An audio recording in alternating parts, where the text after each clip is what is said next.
देख रहे हैं पंच न्यूज एनसीआर और मैं हूं आपके साथ मानवी ठाकुर। शुरुआत करते हैं आज की खास खबरों से।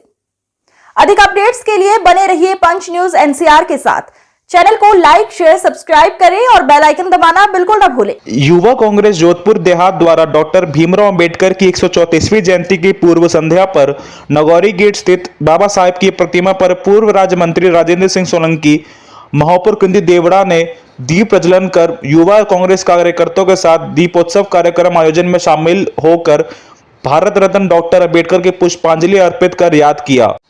इस मौके पर बाबा साहेब के बताए मार्गों पर चलने का संकल्प लेते हुए देहात जिला अध्यक्ष पुखराज देवड़ाया ने कहा कि डॉक्टर अंबेडकर का जीवन सिर्फ शिक्षा या संविधान तक सीमित नहीं था, वह एक सामाजिक क्रांतिकारी थे। उन्होंने जीवन भर छुआछूत, जातिवादी और सामाजिक भेदभाव के खिलाफ लड़ाई में हिस्सा लिया। उन्होंने दलितों, महिलाओं और वंचितों को आत्मसम्मान और अधिकार दिलाने के लिए अनेक आंदोलन चलाए। बाबा साहब भारत में वर्गहीन सामाजिक समरसता उनका अभिष्ट था। सभी को न्याय मिले, उनका यही उद्देश्य था।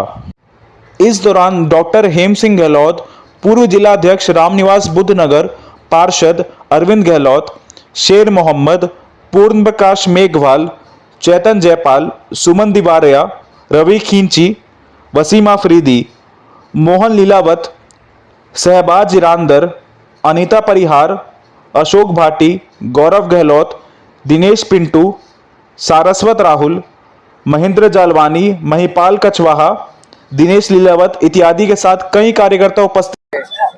इस 134वें जन्म दिवस पर कल 14 तारीख को जन्म दिवस है और सब जोधपुर के अंदर तमाम अलग अलग जो भी संस्थाएं वो सभी धूमधाम से इनका जन्मदिन मनाएगी। और आज पूर्व संध्या पर हमारे यूथ कांग्रेस के साथी भाई इधर माउंटू कंडारे जी, इनकी संस्था और तमाम गोस्वामी नवल जो आकाशवाणी के उद्घोषक हैं और भी हमारे साथी चंद्रशेखर जी और प्रकाश जी और तमाम सभी लोग मिलकर आज इस पूर्व संध्या पर यहाँ पर दीप प्रज्वलित कार्यक्रम है। तो बाबा साहब का जो संदेश है उस संदेश को सभी लोगों को मिलकर आत्मसात करने की जरूरत है। और आज इस युग के अंदर राजा हो या रंग, अमीर हो या गरीब, सबको एक वोट का अधिकार देने का काम बाबा साहब ने किया। और बाबा साहब का जो संदेश था, शिक्षित बनो, और आज भी उसका जरूरत है और उस समय भी जरूरत थी। संगठित बनो, तो संगठित भी अगर संगठन या कोई भी समाज अगर आपस में संगठित नहीं रहेगा तो वो आपस में आगे कैसे बढ़ेंगे। और संघर्ष करो। तो इस तरह से जो उनका संदेश है, शिक्षित, आज शिक्षा का महत्व इस दुनिया के अंदर बहुत बड़ा है। और जो भी समाज शिक्षित है, जो परिवार शिक्षित है, बाबा साहब ने उस समय विदेश में जाकर जो आज एजुकेशन ली और शिक्षा ग्रहण की और उन्होंने इस देश का संविधान बनाने में जो उन्होंने संविधान बनाया और उस संविधान को सभी लोगों ने लागू किया और लागू करके और उस संविधान को देश को दिया। और उसमें अलग अलग जो भी उसमें दुनिया के अंदर जो अलग अलग जो देश थे उनसे सबसे संविधान को स्वयं मंगवा कर और उससे जो भी अच्छी चीजें थी उनको सबको संग्रहित किया और आपस में उस संविधान को जब बनाया गया तो सभी लोगों ने संविधान को माना।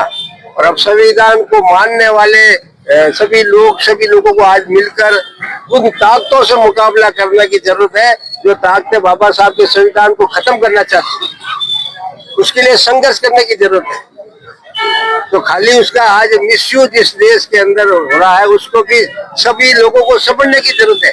ज्यादा कोई समझाने की है उसमें कोई जरूरत नहीं है।